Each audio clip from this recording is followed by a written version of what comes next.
नमस्कार दोस्तों, this is Sonu Ahlawat और लेकर आ चुका हूं हर संडे की तरह दी करंट अफेयर्स का 16 एपिसोड, जिसमें हम लास्ट वीक के सभी मोस्ट इंपोर्टेंट करंट अफेयर्स को डिटेल के साथ डिस्कस करने वाले हैं।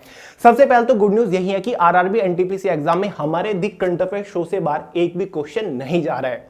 देखिए फ्रेंड्स, वैसे तो डेली काफी सारे करंट अफेयर्स बनते हैं, लेकिन हम पूरे वीक के सभी इंपोर्टेंट करंट अफेयर्स को अच्छे से एनालाइज करते हैं, अच्छे से सिलेक्ट करते हैं, एकदम फिल्टर करके एवरी संडे शाम 5 बजे दी करंट अफेयर शो में लेकर आते हैं, ताकि आप जो भी पढ़ो एकदम इंपोर्टेंट पढ़ो, जो कि एग्जाम के पॉइंट ऑफ व्यू से ज्यादा इंपोर्टेंट हो सके हर एक कॉम्पिटिटिव एग्जाम के लिए। इसलिए मैं आपको हमेशा फुल कॉन्फिडेंस के साथ बोलता हूं कि आपके एग्जाम में दी करंट अफेयर शो से बाहर एक भी क्वेश्चन नहीं जाएगा। इसलिए फ्रेंड्स, एवरी संडे फॉलो कीजिए एकदम डीप तरीके से। तो चलिए फ्रेंड्स, आज का एपिसोड शुरू करते हैं, क्योंकि आज का एपिसोड कुछ ज्यादा इंपॉर्टेंट है और एग्जाम के पॉइंट ऑफ व्यू से तो बहुत इंपॉर्टेंट है, जैसे कि आजकल एग्जाम का सीजन चला हुआ है। तो चलिए शुरू करते हैं। तो चलिए फ्रेंड्स, डिटेल से बात करते हैं आज के फर्स्ट इंपॉर्टेंट करंट इवेंट के बारे में। WHO ने फाइजर की कोरोना वैक्सीन के इमरजेंसी इस्तेमाल को मंजूरी दी। सबसे पहले समझ लेते हैं कि फाइजर है क्या। फ्रेंड्स, ये एक यूएस की बायोटेक कंपनी है जिसका हेडक्वार्टर न्यूयॉर्क में है। हाल ही में फाइजर ने एक कोरोना वैक्सीन बनाई, जिसको finally WHO world health organization की तरफ से अप्रूवल मिल चुका है कि हाँ, फाइजर की बनाई हुई वैक्सीन का इमरजेंसी केसेस के लिए इस्तेमाल किया जा सकता है। वैकेंसी ठीक है। अब फ्रेंड्स, WHO के अप्रूवल मिलने से पहले भी फाइजर की बनाई हुई इस वैक्सीन का इमरजेंसी इस्तेमाल हो चुका है, और ये क्वेश्चन ऑलरेडी एनटीपीसी के एग्जाम में पूछा जा चुका है कि फाइजर वैक्सीन का किस देश ने सबसे पहले इमरजेंसी इस्तेमाल किया। इसका आंसर था ब्रिटेन। तो आप भी याद रखिएगा। फाइनली इससे रिलेटेड इंपॉर्टेंट करंट इवेंट ये बन रहा है कि पहली बार WHO ने दुनिया की किस वैक्सीन को अप्रूवल दिया है इमरजेंसी इस्तेमाल के लिए। तो याद रखिएगा, फाइजर, जो कि यूएस की बायोटेक कंपनी है, हेडक्वार्टर कहां पर है? न्यूयॉर्क में। तो काफी बड़ी बात भी है। बढ़ते हैं नेक्स्ट इंपॉर्टेंट करंट इवेंट के बारे में। मध्य प्रदेश में भारत की पहली hot air balloon wild life safari launch. Friends, अब तक जो जंगल सफारी होती थी वो जीप के थ्रू होती थी। जीप में बैठते थे, जंगल में घूमते थे, फोटो वगैरह लेते थे। अब इंडिया में फाइनली एक ऐसी सर्विस लॉन्च हो चुकी है, ऐसी जंगल सफारी सर्विस लॉन्च हो चुकी है जिसमें जीप में बैठने की भी जरूरत नहीं पड़ेगी। और ये इंडिया में पहली बार हुई है। कहां पर हुई है? मध्य प्रदेश में। इसको क्या नाम दिया गया है? Hot air balloon wild life safari. इसमें क्या होगा? इसमें जंगल घूमने के लिए, सफारी करने के लिए जीप की जरूरत नहीं है। इसमें जो इसे आप देख रहे हैं, जिसको सिंपल लैंग्वेज में गैस का गुब्बारा बोल देते हैं, इसमें बैठा जाएगा और जंगल के ऊपर से सफारी की जाएगी। जितने भी जानवर हैं उनको आप देख पाएंगे, फोटो वगैरह ले पाएंगे। ये जो किया गया है, ये साउथ अफ्रीका में ऑलरेडी ये इस टाइप की सफारी चलती थी, उसी की तरज में ये इंडिया में किया गया है। कहां पर हुआ है? मध्य प्रदेश में। किस जगह पर हुआ है? ये देखिए, बांधवगढ़ बाघ अभ्यारण्य, यानी कि जो नेशनल पार्क है, बाघ का स्पेशल, मध्य प्रदेश के उमरैया जिले में ये पड़ता है। तो याद रखिएगा, इसका नाम देख लीजिएगा, hot air balloon wild life safari. जब ये नाम आ जाइएगा, समझ जाइएगा कि गैस के गुब्बारे में बैठकर अपना वाइल्ड लाइफ सफारी करनी है, जंगल घूमना है हवा में। नेक्स्ट इवेंट की तरफ चलते हैं। ये इंपॉर्टेंट उन लोगों के लिए जो आरआरबी एनटीपीसी का एग्जाम दे रहे हैं या फिर जिनका सेकंड फेज में होगा। बड़ा इंपॉर्टेंट है, क्वेश्चन गारंटीड आएगा। सुनीत शर्मा ने रेलवे बोर्ड के अध्यक्ष एवं मुख्य कार्यकारी अधिकारी के रूप में पदभार संभाला। यानी कि जो ये आप स्क्रीन पर देख रहे हैं, इनका नाम है सुनीत शर्मा। फिलहाल ये आरआरबी के यानी कि रेलवे बोर्ड के चीफ चेयरमैन बन चुके हैं। इससे पहले कौन था रेलवे बोर्ड का चेयरमैन? आपको याद होगा, विनोद कुमार यादव इनसे पहले रेलवे बोर्ड के चेयरमैन थे। जितनी बार भी एग्जाम से रिलेटेड अपडेट आए हैं, वीडियोस वगैरह आई हैं, आपने वीडियोस में ट्विटर पे उनको देखा होगा। लेकिन फिलहाल 31 दिसंबर को इन्होंने पदभार संभाल लिया है। ये नए चेयरमैन अपॉइंट किए गए हैं रेलवे बोर्ड के। इनका नाम है सुनीत शर्मा। अब ये नए चेयरमैन है। इससे पहले ये पूर्वी जो रेलवे यानी कि हमारा जो ईस्ट रेलवे, उसके जीएम यानी कि जनरल मैनेजर के रूप में काम कर चुके हैं। तो याद रखिएगा, फिलहाल रेलवे बोर्ड के नए चेयरमैन किनको अपॉइंट किया गया है? सुनीत शर्मा। क्वेश्चन आएगा रेलवे के एग्जाम में, स्पेशल ग्रुप डी जो होगा या फिर एनटीपीसी सेकंड फेज या फिर फर्स्ट फेज में ही पूछा जा सकता है। इंग्लिश वाले यहां पर देख लीजिएगा, टाइटल इंग्लिश में डाला हुआ है। नेक्स्ट करंट इवेंट पर चलते हैं। प्रधानमंत्री मोदी ने भारत की पहली ड्राइवरलेस मेट्रो के परिचालन का उद्घाटन किया। फ्रेंड्स, इंडिया के अंदर काफी शहरों में रेल मेट्रो चल रही है। दिल्ली बहुत पॉपुलर है मेट्रो के नाम से, लखनऊ, कोलकाता हुआ, मुंबई हुआ, और भी जगह मेट्रो चलती है। लेकिन जो सबसे पॉपुलर और जो मेट्रो का सबसे पहले मॉडिफाइड वर्जन आया था वो दिल्ली के अंदर ही आया था। लेकिन अब तक जो मेट्रो चलती थी वो ड्राइवर के थ्रू चलती थी, यानी कि ड्राइवर चलाता था। अब फाइनली इंडिया के अंदर ड्राइवरलेस यानी कि बिना ड्राइवर के मेट्रो चलेंगी और इन मेट्रो का उद्घाटन भी हो चुका है, यानी कि स्टार्ट हो चुके हैं। कहां पर? दिल्ली के अंदर ही। तो ये देखिए, हाल ही में प्रधानमंत्री नरेंद्र मोदी ने वीडियो कॉन्फ्रेंसिंग के जरिए ड्राइवरलेस मेट्रो का उद्घाटन कर दिया और ये चल चुकी है।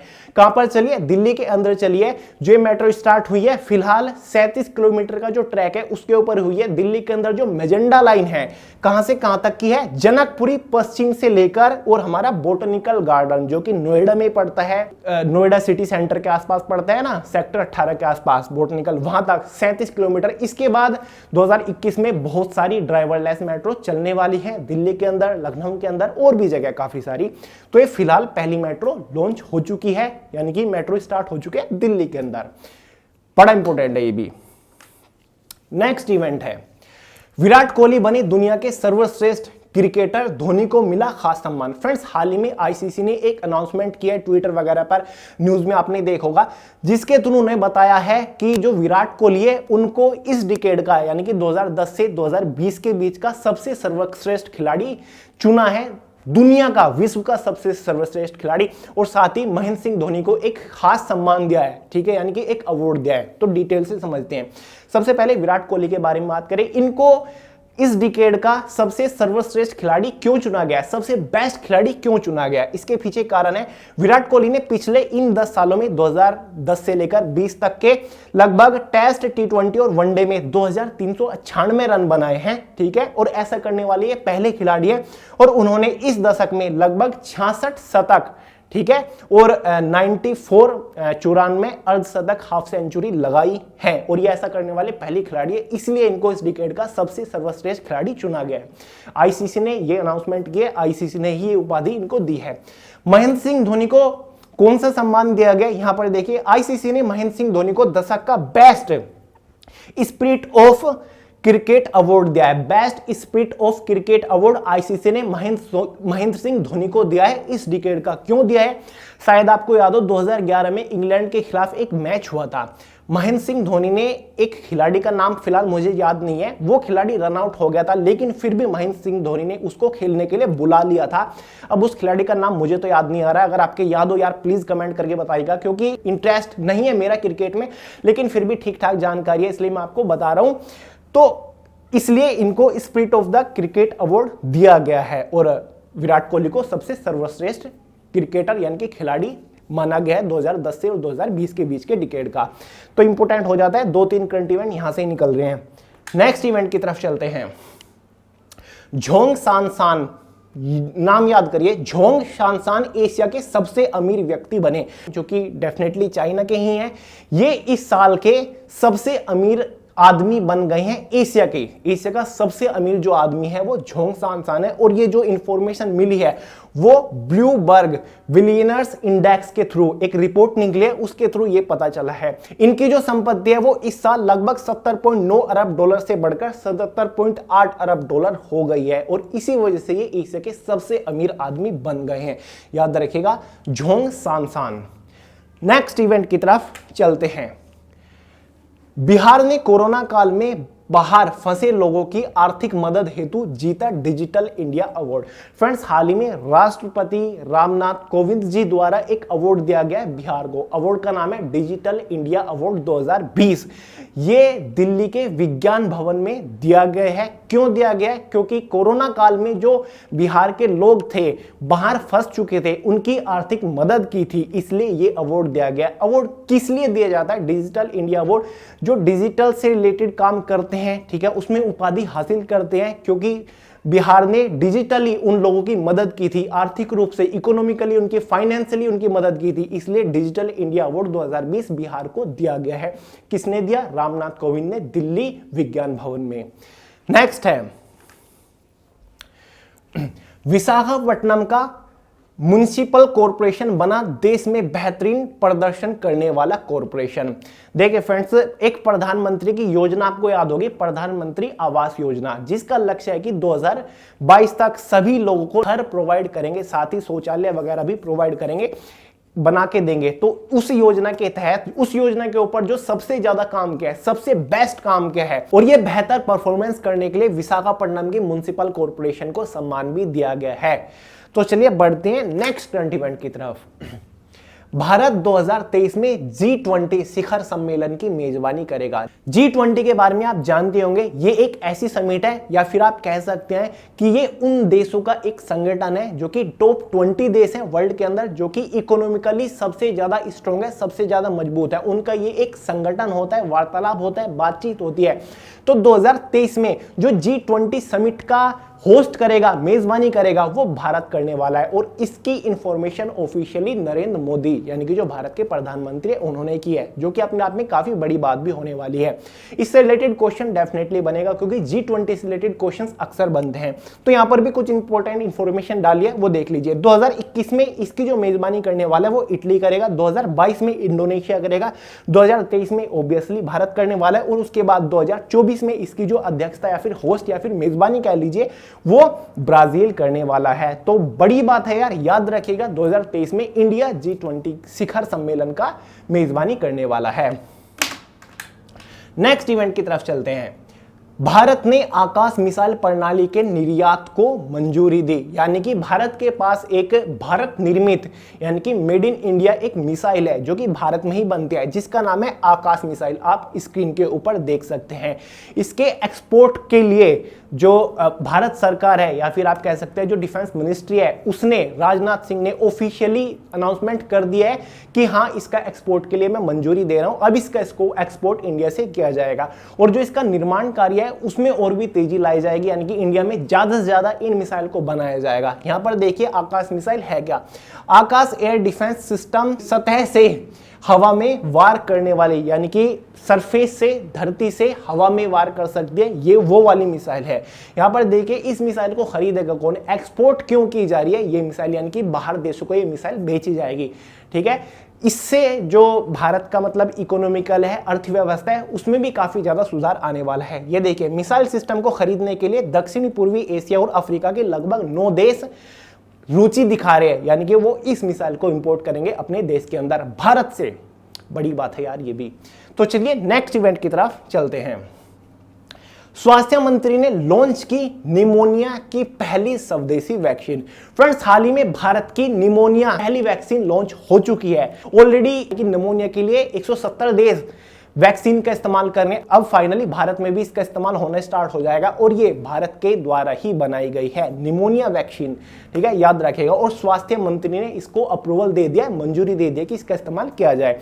फ्रेंड्स, निमोनिया खतरनाक बीमारी होती है जो कि 5 साल तक के बच्चों के अंदर ज्यादा देखी जाती है, और 1 साल में लगभग, यहां पर देखिए मैंने लिखा हुआ है, निमोनिया के कारण भारत में हर साल 0 से 5 वर्ष आयु वर्ग के 1 लाख से ज्यादा लोगों की मौत हो जाती है। तो यार बड़ी गंभीर बीमारी थी। तो फाइनली भारत के अंदर वैक्सीन लॉन्च हो चुकी है। इसकी वजह से जो इकोनॉमिकल हेल्प मिलेगी भारत को, अर्थव्यवस्था में भी सुधार आएगी, क्योंकि इसका भी डेफिनेटली एक्सपोर्ट होने वाला है इंडिया से। नेक्स्ट इवेंट की तरफ चलते हैं। उड़ीसा में बनेगा भारत का सबसे बड़ा हॉकी स्टेडियम, 2023 विश्व कप की करेगा मेजबानी। फ्रेंड्स, भारत का जो सबसे बड़ा हॉकी स्टेडियम बनने जा रहा है वो उड़ीसा के अंदर बनने वाला है, और जो 2023 का वर्ल्ड कप होने वाला है उसकी मेजबानी करेगा, यानी कि होस्ट करने वाला है, वो इसी स्टेडियम में खेला जाएगा वो वाला मैच। तो यार बड़ी बात होने वाली है। यहां पर देखिए कुछ इंपॉर्टेंट इंफॉर्मेशन मैंने लिखी हुई है। इस स्टेडियम का निर्माण जो होगा वो 15 एकड़ जमीन में होने वाला है, यानी कि काफी बड़ा होगा। साथ ही कहां पर बनने वाला है? Biju Patnaik university of technology camp में किया जाएगा। ठीक है, कहां पर बन रहा है एक बार वो देख लीजिए, उड़ीसा के Biju Patnaik university of technology camp में ये स्टेडियम बनने जा रहा है, और 2023 का होस्ट करने वाला है वर्ल्ड हॉकी चैंपियनशिप को। नेक्स्ट करंट इवेंट के बारे में चलते हैं, शायद लास्ट होगा आज का। भारतीय नौसेना ने वियतनामी नौसेना के साथ दक्षिणी चीनी सागर में पैसेज अभ्यास किया। ये जो पैसेज अभ्यास होता है, इसे पूरा जो इसे की फुल फॉर्म है एक तरीके से वो संपर्क और सहयोग संबंधी अभ्यास है। ठीक है, यानी कि जो भारत की नौसेना है साथ ही वियतनाम की जो नौसेना है उनके बीच में संपर्क बढ़ाना, साथ ही उनके बीच में सहयोग बढ़ाना, एक दूसरे की मदद करना, एक दूसरे की मतलब इमरजेंसी में काम आना, उस चीज के लिए ये अभ्यास किया गया है। कुछ टाइम पहले, ठीक है, वियतनाम में बाढ़ आई थी, वियतनाम के कोई से इलाके में, वहां से भारत का एक जहाज भी भेजा गया था, यानी कि शिप भेजा गया था जिसका नाम INS किल्टन है। ठीक है, अब वो भारत के पास आ चुका है और उसी के साथ इन्होंने ये अभ्यास किया है जिसको कहा गया है पैसेज अभ्यास। कहां पर किया गया है? देखिए, चीन सागर, दक्षिणी चीन सागर में ये अभ्यास किया गया है ताकि इन दोनों के बीच में काफी अच्छी साझेदारी है। भारत और वियतनाम की नौसेना के बीच में एक दूसरे की हेल्प करते हैं और एक दूसरे के संपर्क में भी बने हुए हैं, तो इसलिए ये अभ्यास किया गया है। याद रखिएगा, पैसेज अभ्यास इसको बोला गया है, पैसेज एक्सरसाइज इंग्लिश में बोला गया है। शायद लास्ट था, एक और आ गया। धर्म परिवर्तन के खिलाफ मध्य प्रदेश मंत्रिमंडल ने धार्मिक स्वतंत्रता बिल 2020 को दी मंजूरी।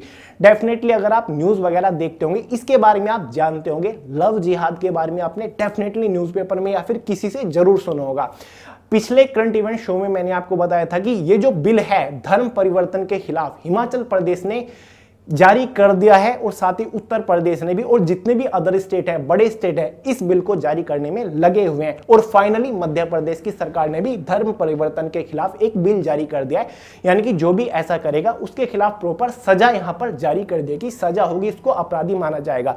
ये है क्या यार? वैसे एक बार फिर से मैं आपको बता दूं, यानी कि किसी का जबरन धर्म को परिवर्तन कराना, किसी से शादी की दूसरे धर्म से, दूसरे धर्म की लड़की से, और उसका धर्म परिवर्तन कराना, जबरदस्ती करना धर्म परिवर्तन के करने के लिए, ठीक है, उसके खिलाफ ये बिल जारी किया गया। अगर ऐसा किया गया इस बिल के अकॉर्डिंग, तो जो शादी की गई है और जो धर्म परिवर्तन करने के लिए शादी की गई है वो रद्द मानी जाएगी, यानी कि कैंसिल मानी जाएगी उस शादी को, और उसके खिलाफ जुर्माना भी लगाया जाएगा। हिमाचल प्रदेश में 50,000 रुपए का जुर्माना रखा गया है और साथ ही कुछ साल की जेल भी, लगभग 2-3 साल की जेल भी इसमें रखी गई है।